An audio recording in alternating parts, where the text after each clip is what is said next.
So thank you everyone for attending today. I'm really, really excited to present to you today Associate Professor Douglas Guilfoyle, who is an academic at University of New South Wales at the Canberra campus, who started in 2018. He's also a member of the Maritime Security Research Group, where this research comes from, and he will talk to you about that. And importantly, he's a member of our Institute for Cybersecurity. And what Douglas's work really shows is the importance of multidisciplinary research. He comes from a legal background and actually examines a really interesting question that people probably don't think about in terms of looking at the laws and looking at space and looking at submarine cables in his case, and how this is actually quite an important area to understand, an important, impactful area as well. So, Douglas, I am going to pass it on to you, and I'm really looking forward to hearing your wonderful talk. Oh, thank you so much, Monica, for that really kind introduction. Now, let me share my screen. There'll be a moment where everyone probably sees themselves, and then, right, I think everyone should be able to see this now. Okay, so yes, my name is Douglas Guilfoyle. I chair the Maritime Security Research Group at UNSW Canberra, and I'm presenting on work in progress today with two colleagues, Dr. Tamsin Page at Deakin and Professor Rob McLaughlin at the ANU, who was for a period at UNSW Canberra. So there are areas of this paper where, when you have questions, I may not, as it were, be the lead author, but I'll do my very best. So the title of the paper is The Final Frontier of Cyberspace, the Seabed Beyond National Jurisdiction and Submarine Cables. So the first thing I want to talk about a little is the role of law in cyberspace. So there's already a widespread consensus amongst international and military lawyers that the fundamental rules of international law apply online in the same way they would offline. And that makes a degree of sense as a starting point. There's some pushback from, say, Russia and China, but also there's acceptance that the principle of sovereignty applies to information communication technology infrastructure within a state's territory. And that, as a legal concept in terms of the application of the laws of war, was seen as a breakthrough, because suddenly we stopped treating cyberspace as this abstract, I think in the language of William Gibson, collective consensual hallucination that exists in another dimension, and focus on the fact that it relies on the electromagnetic spectrum, that it relies on actual equipment on actual territory. And that suddenly makes the ordinary tools of law seem far more applicable, because if it has to be somewhere, then it's in a state and the state's laws can control it. But the problem with that is that when it comes to the submarine data cables on which we largely rely for internet communication, they're generally located outside national territory on the seabed beyond national jurisdiction. And the question then becomes, well, to what extent do they enjoy any legal protections at all?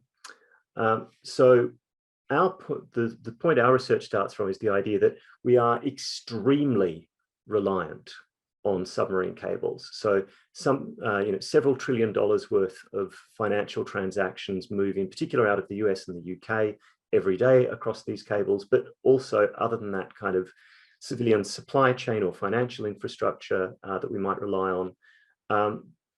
They're a necessity also for military operations. There have been examples where US drone operators have lost control of, or lost the ability temporarily to pilot drones in the Middle East, because a submarine cable has been broken between the United States, where the operator is, and the theatre of operations. And that's before we get to the idea that essential civilian data sets might potentially be stored offshore or on things like software as a service. So we're very reliant on cables, but they're also highly vulnerable. So our question is, how does law attempt to protect them in peace and war? So that leads us to a number of questions. First, we're interested in damage by non-state actors, and the biggest threat to submarine cables in the ordinary course of events is fishing vessels and anchor dragging. So we need to look at peacetime principles of the law of the sea. But then when we get into that, as we'll see, there are a number of gaps. And then the question is, well, do we need new law to plug those gaps, or can existing legal principles to do with transboundary harm, piracy, or terrorism perhaps plug some of those gaps. We then get to the issue of state-sponsored damage, whether that's in a hot conflict or a kind of grey zone conflict. So relevant here will be the general principles of what, to use the old-fashioned term, the laws of war. So we'd need to look at the law of the UN Charter and also the law of armed conflict. And our essential question here is, do we need new protections, or can we apply existing rules to these new facts as we understand them? All right, so one of the problems we've got is that essentially the law dealing with submarine cables is by and large quite old. So the fundamental document remains the 1884 Paris Convention for the Protection of Submarine Telegraph Cables. And a number of the parties to that convention, such as the Austro-Hungarian Empire, no longer exist. But the basic principle that it laid out was this, that it is a punishable offence to break or injure a submarine cable, willfully or by culpable negligence in such manner as might interrupt or obstruct telegraphic communication, either wholly or partially. Such punishment being without prejudice to any civil action for damages. Now that idea that it's an offence that can be committed by a vessel or an individual master remains a basic principle found that's been copy-pasted into the Law of the Sea Convention. But the limitation of this approach is that it requires the flag state, the vessel, the state in which the vessel is registered, to exercise a kind of supervisory jurisdiction, to discover that such an event has occurred or have it reported to them, and then to punish the offending vessel. The 1884 Convention did include a limited policing power where foreign warships could inspect a vessel suspected of being involved in a cable breach, but as far as we know, that power was only ever used once in the 1950s. So the question then becomes, well, can coastal states do something to protect cables that land in their territory? And the answer, as a strict matter of law, is there are serious limitations here. The first is a general problem. Cables essentially constitute private property, right? They aren't flagged in the sense that a ship or an aircraft or a space object is, where they enjoy the kind of regulatory supervision and protection of a particular state. So they're just private property lying on the seafloor in areas largely beyond national jurisdiction. Now, a state has clear power to regulate matters concerning cables in its territorial sea. That's out to 12 nautical miles. But that doesn't carry us very far, obviously.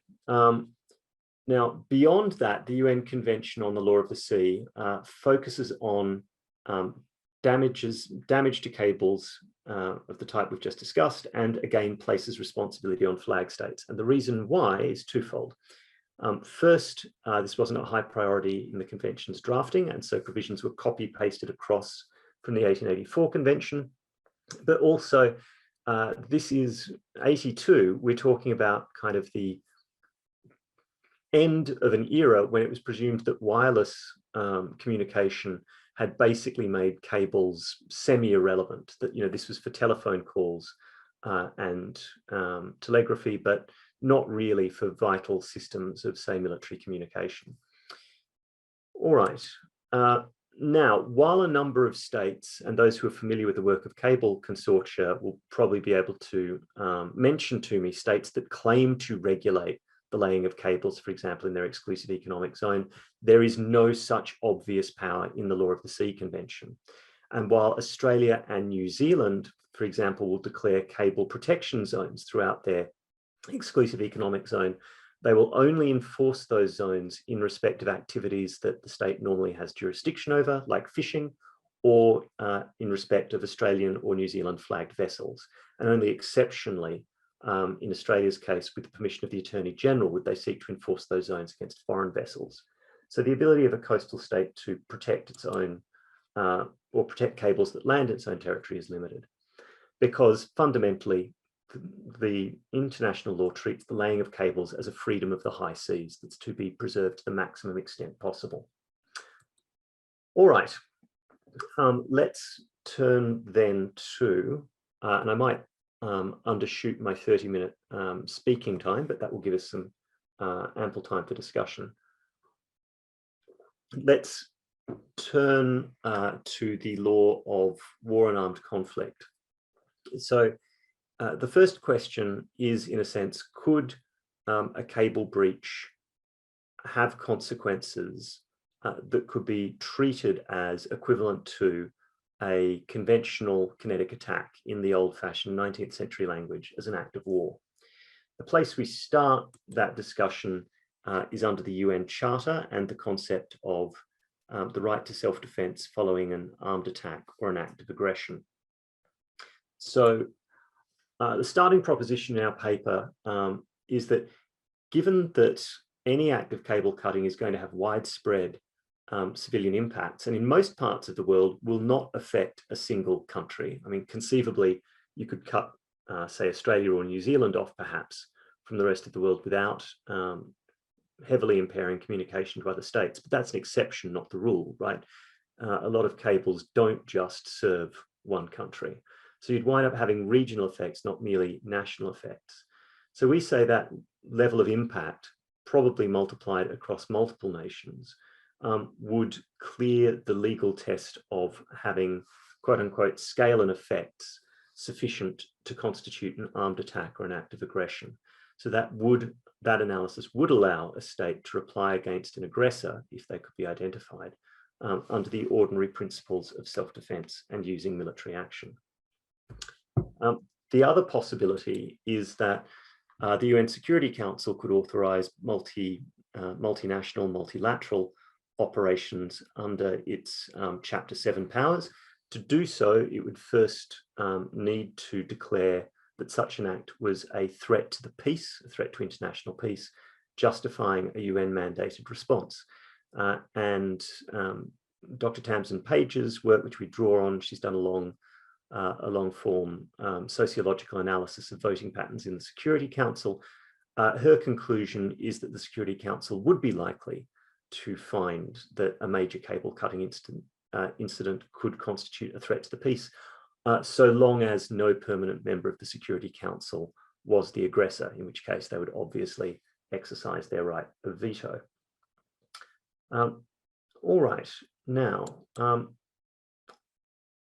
I'm just realizing I may have to loop back. There was a couple of points I wanted to cover off on civilian damage, where either my slides have gotten out of order or they're missing. But I'll carry on as I'm going and then see if I need to double back to the idea of how do we gap fill these gaps in the law. So I'll finish a survey of the gaps and then talk about potential solutions. So let's turn then to the law of armed conflict on submarine cables. Now, this is a fascinating field, and you can do a really deep dive on the legal history, which for the purposes of this morning's presentation, I don't propose to do. Essentially, it boils down to the idea that submarine cables as a relatively new technology at, say, the outbreak of the First World War led to a lot of uncertainty as to how they should be treated. Did there need to be a new rule? Could you extend rules about neutrality? That is, how do you treat states and their property if they're not involved in a conflict? Or could you make an analogy with an existing rule and say you would treat cables as either protected or attackable under the law of blockade? So you think of information running along the cable as being somehow like a boat running a maritime blockade.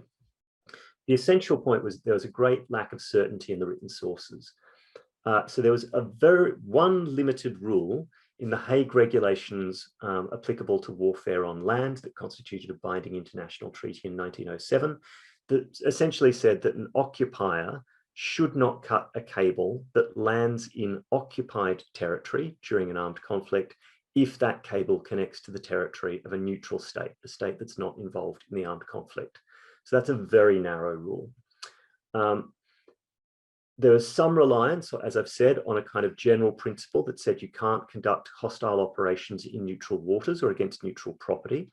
So the conclusion from this principle in a lot of the manuals was you can't conduct cable cutting operations in the territorial sea of a neutral state, and that you can't cut cables on the high seas if all the cable does is connect to neutral states. Now that assumes point-to-point telegraphy, not the kind of integrated network of cables and data transmission that we have in the modern world. So that analogy isn't terribly useful.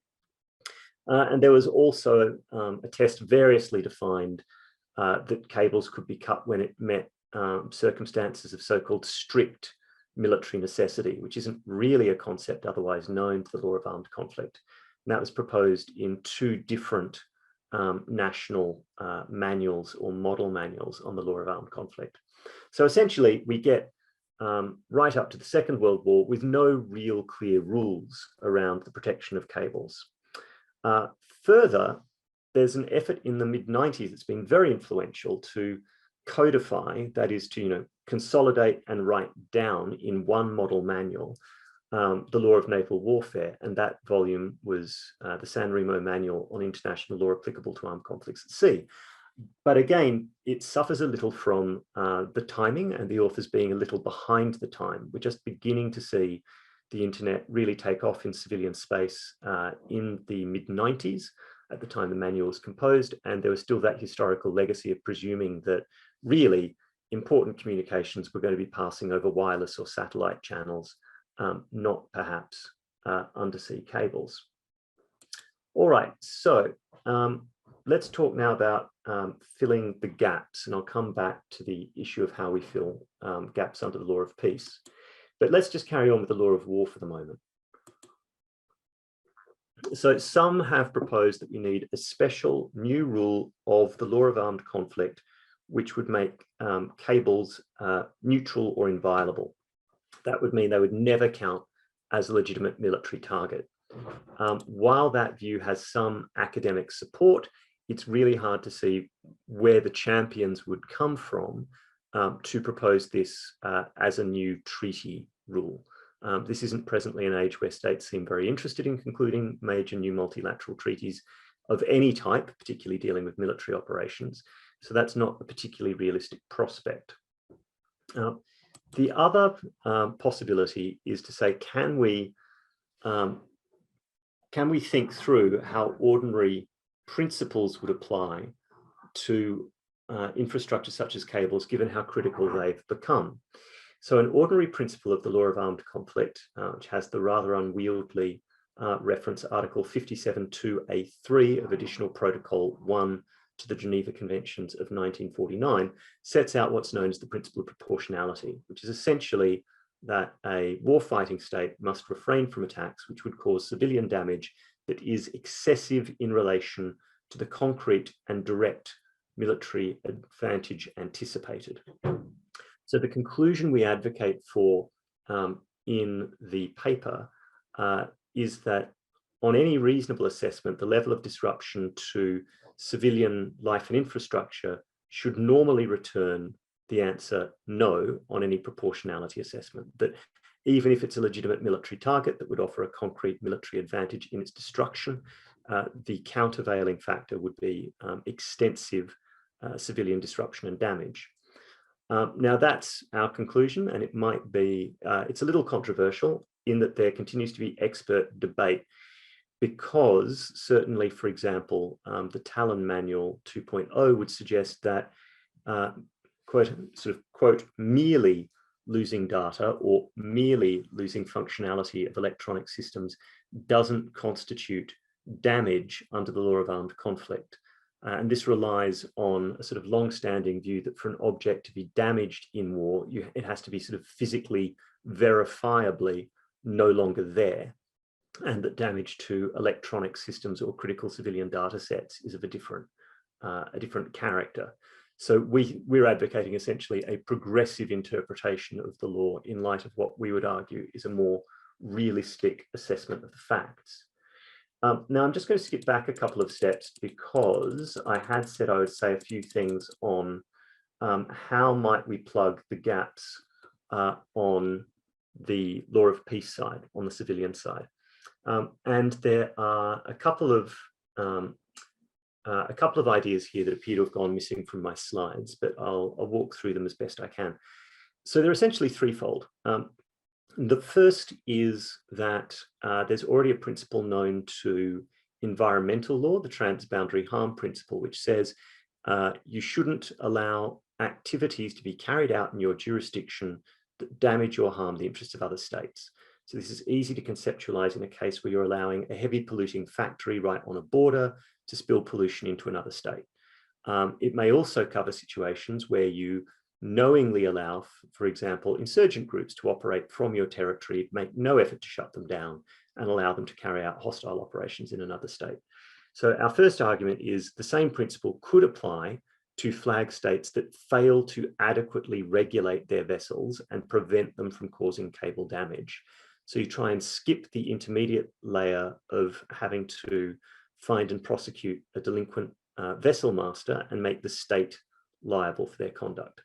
So that's one possible route. The other is, if we go back to the UN Convention on the Law of the Sea, it actually defines piracy in Article 101 as extending to acts of violence against property located on the high seas or in an area outside the jurisdiction of any state. So technically then, if you deliberately sabotage a cable outside a territorial sea and you're a non-state actor or terrorist, that could fall within the definition of piracy, which would be quite handy, as then any state in the world could prosecute that crime if you could prove the facts. The third possibility is that a lot of national terrorism legislation include offences against electronic communication systems. So that could be an offence with which you could target a malicious non-state actor. However, there are then a couple of extra ingredients you always have to prove when the charge is terrorism, which includes that the crime was ideologically motivated and that it was done to intimidate, threaten, coerce or influence a democratic process, a government or a section of the population. If you could make out those extra motive elements in the terrorist offence, that might be a tool for protecting submarine cables as well. So that brings me to the end of my key points, but hopefully what you'll have sort of seen here is that what we've done is we've tried to look at the vulnerability that cables leave us with as what we would call critical cyber infrastructure, and then try to assess the extent to which public international law at the moment places any adequate safeguards around that technology, given the importance it's assumed. So that's me.